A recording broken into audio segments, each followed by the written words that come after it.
Hi, this is Betty Bassett with Betty Bassett Production. Um, so I wanted to talk about this book. It's called The Usborne Encyclopedia of World History, and it goes over world history in chronological order, which is um, very amazing. It, I started my children on this book, like, I started Brian when he was 3, so I really had to break it down for him. But the journey has been well worth it. So whether you're a homeschooler or you just want to buy this book and go over it with me, then then I'll give you lots of ideas on how to go over it with your kids. Okay, so there's like a lot of things like before. Okay, it talks about animals and whatever. So I'm not gonna start there. I'm just gonna start at let's see, 10,000 BC to 56 um, 100 BC, and so this is my first video doing this. So I probably I'm not that coordinated with putting everything up. But what I did with my son, because he's my firstborn, um, was I just went over one page a day. So yeah, so I'm just gonna go over it with you, and if you want to, then you can actually just share this with the kids. Okay, so first of all, I read it out loud to my child. He wasn't reading at 3. So the first farmers. The very first people hunted wild animals, caught fish, and gathered nuts, plants, and berries to eat. It was thousands of years before people learned how to farm. Farming began in the Middle East in the area we called the Fertile Crescent. Around 10,000 BC, the weather there became wetter and warmer, so plants could grow more easily. People noticed that seeds which had fallen onto the ground grew into plants. They began to collect the seeds and plant them on purpose. The first crops grown like this were wild wheat and barley. Around the same time, people learned how to tame animals. This meant that they always had plenty of meat, milk, and wool. They could also use cattle for working in the fields. Once people knew how to farm, they no longer needed to move around to hunt for food. They began to settle down in villages and learned how to make bricks from mud and clay to build homes. So let's talk about the geography, which I don't have like a lot of things, so I'm gonna put this like right here. So if you imagine like Europe, um, there's like the Mediterranean Sea, which kind of connects Europe on top to Africa on bottom. And then it has like an opening where ships can like go out into the Pacific Ocean. So it's a sea, so it's salt water. Okay. So, and it's like huge. So anybody that lives around the sea can like trade with each other by ship, boat, whatever. Okay. So let's look at the geography here. So right here it says map of the Fertile Crescent. So this green area is the part that we're talking about. Here's the Mediterranean Sea. Okay, and up here is Catalhuyuk, and here's Jericho. Here's the Tigris and the Euphrates, the Red Sea, and the Nile. Okay, so like everything's kind of close together. Um, maybe, depending on your definition of close together. Um, so I think like whenever you're studying a place, or studying a group of people, it's just really important to get the geography down, and just look at the world map so that you can like really understand, you know, where things are. Um, because you want to see like where the equator is.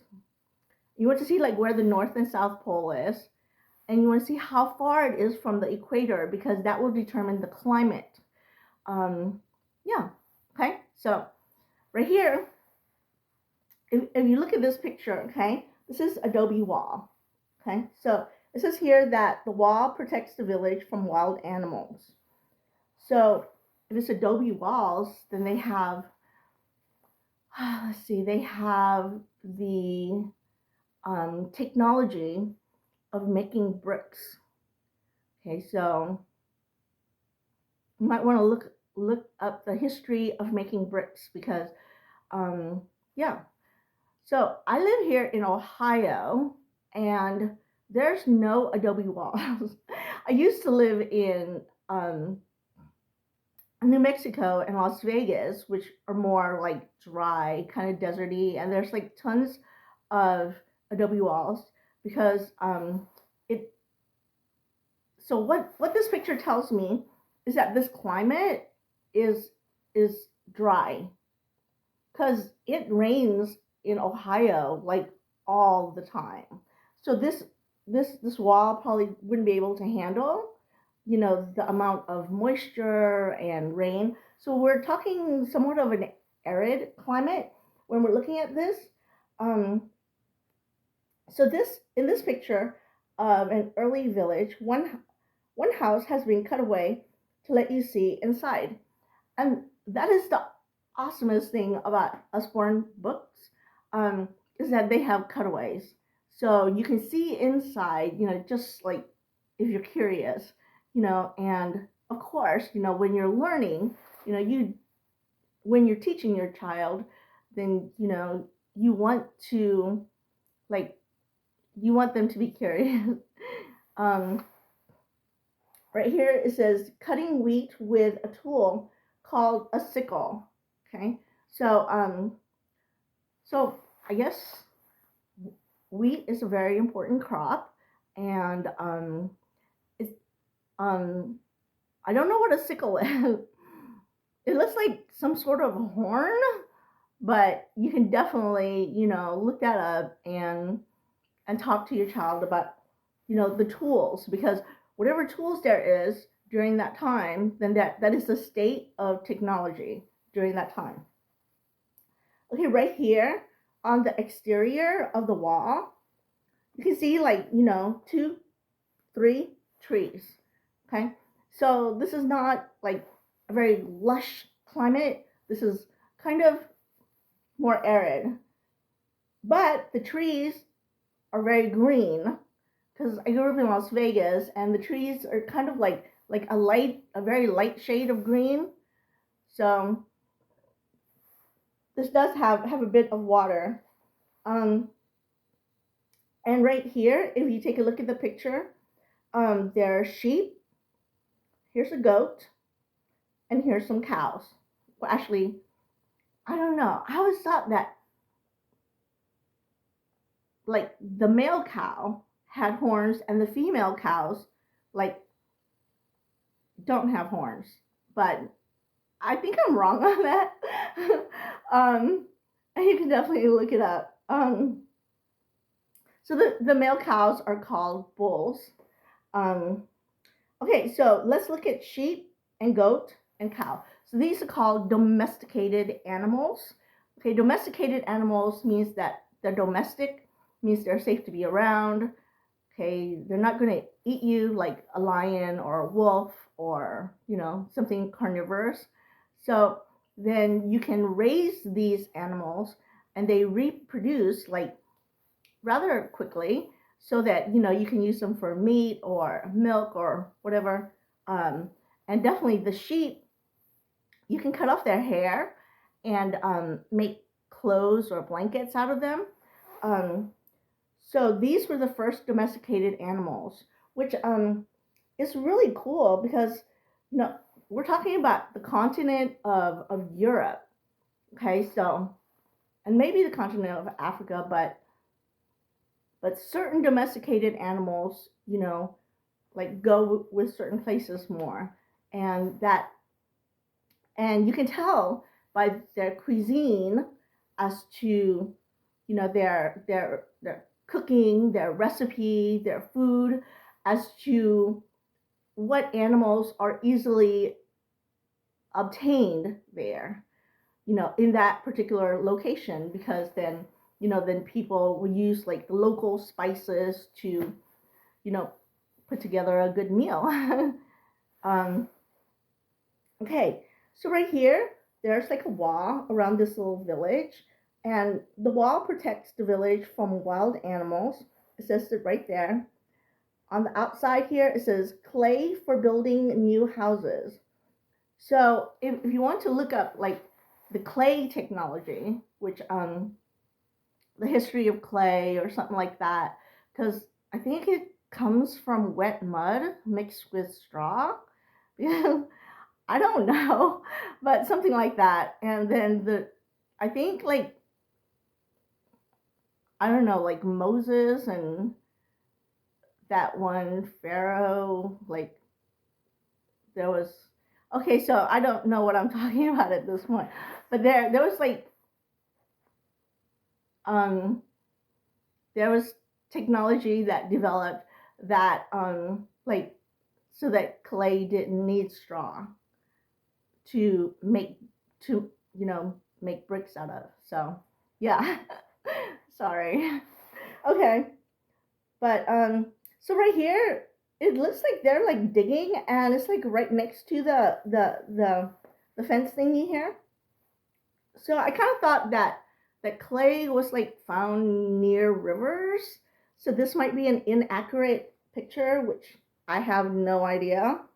um okay, so pots are baked in an okay, that's the inside. Okay, so this guy is like collecting wood, and okay, and this woman right here is milking goat. Okay, so goat's milk is like very, very nutritious, and you can get milk from cows also. I've never heard of lamb or sheep. Like a lamb is like a baby sheep. um so I've never heard of like milk being produced by sheep. I think sheep is primarily just to make clothes with. Like we cut off their hair and then we like make blankets and clothes and whatever. But goat's milk is very, very nutritious. And if you kind of take a look at here, it's hard to see, but this guy is like standing on the wall, which is like really cool. And then there's like a step ladder right here from the inside of the wall that like lets you go to the top of the wall. And there's like some people sitting, and this guy is like standing on the wall, which is really cool because this is maybe the first castle or something. So you can like see if there's something dangerous that's coming, and then you have that height to protect you. So I just kind of thought that was like really cool.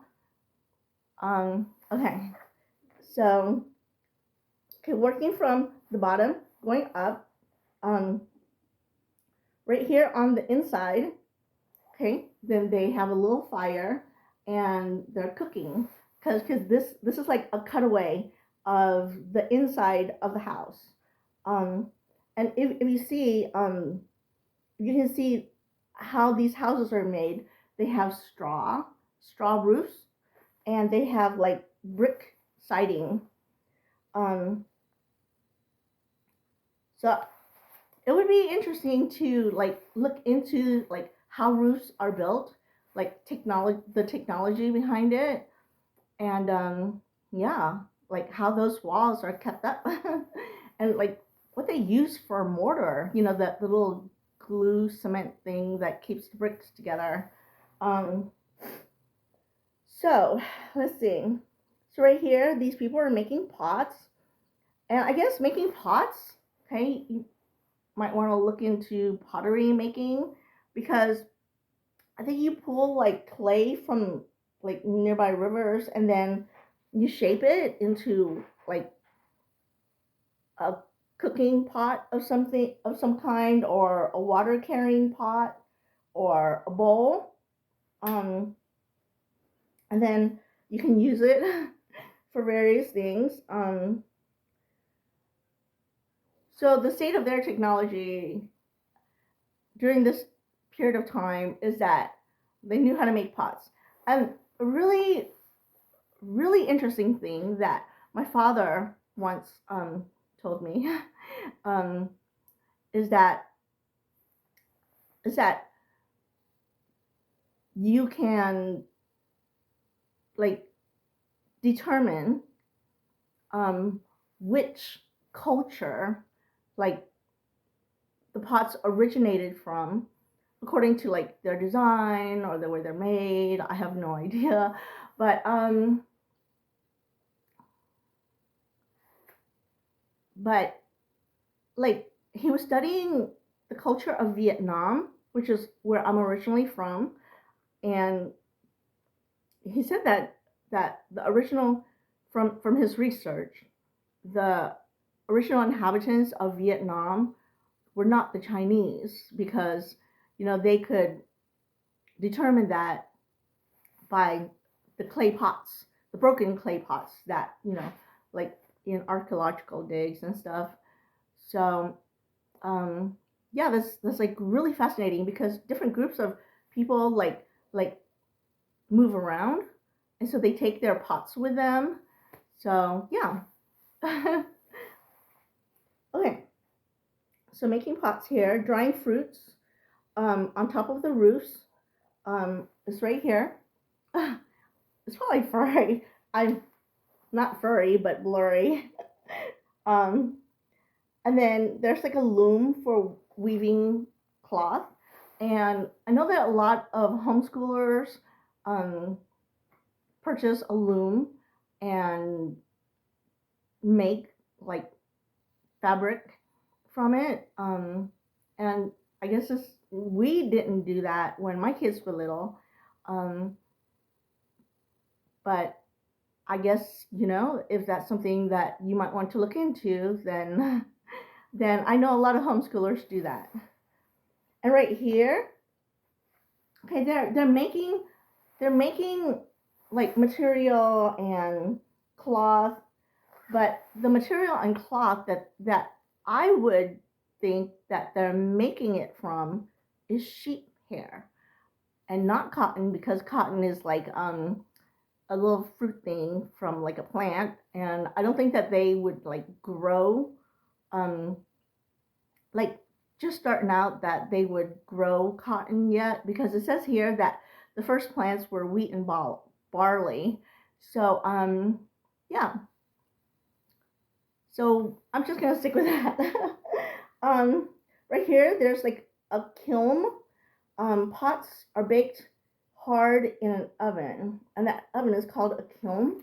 Okay, so it's like set next to the wall thing here, and then there's like a door here to the outside, and there's a door here to the outside. And so I think the thing that I find like really fascinating is, how do they keep that door together? Like how, because they didn't have nails back then, because that's the Iron Age. We're like in the Stone Age. So like, what kind of tools did they use to fabricate a door? To cut down the tree, to piece the tree things together, you know, the wood together.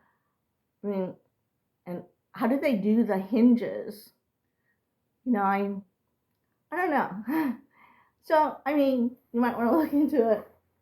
Um, and then here they have a thing where they're like pouring, like they're making bricks from clay.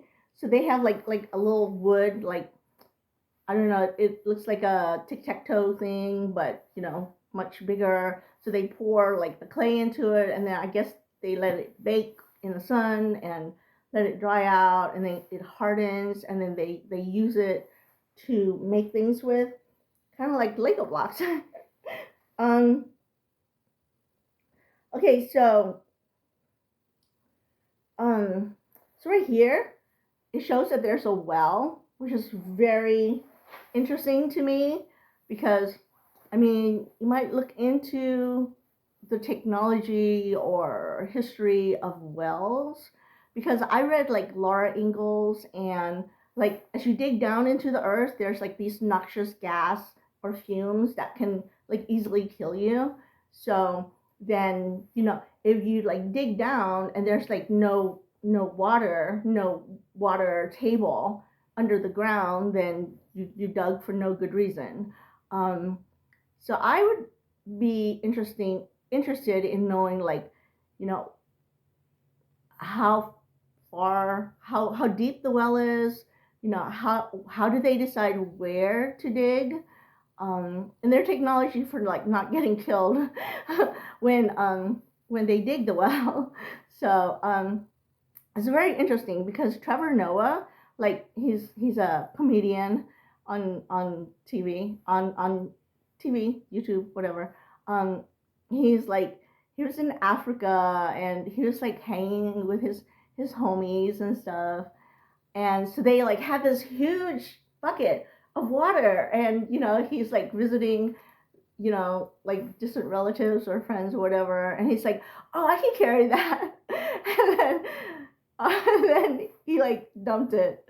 I mean, it was like a huge accident, and they had to like fetch water from rivers. So I think this picture, because there's like a well here, I mean, that really fascinates me. Um, and then these people are making baskets. So, you might want to look into basket making, because that's like really, could be a really fun topic. I guess you take like reeds of tree limbs, or I don't know. Um, and then you have to soften it with water so that it's malleable and it can bend. Um, and then you can shape it and weave it like around like things and keep it together, and then you can use it like a backpack, to like carry things on your back, or like you can put handles on it to like use it like a tote or something like that. um yeah, so so yeah, I think that's pretty much it. So what is said here was that around 10,000 BC, the weather became wetter and warmer so that plants could grow more easily. Um, so, like, the earth has gone through many ice ages. So, like, a large part of the earth would, like, be covered with snow, and then the snow would melt, and, it would, like, displace things. Um, yeah, so like it would tear away rocks, and you know I don't know that much about ice ages, but yeah, it's like fascinating because I live in Ohio, and there's like tons of evidence of glacial thawing. And it's always interesting when people bring that up. So, yeah. Let's see, what else is there? So, the very first people hunted wild animals, caught fish, and gathered nuts and plants and berries to eat.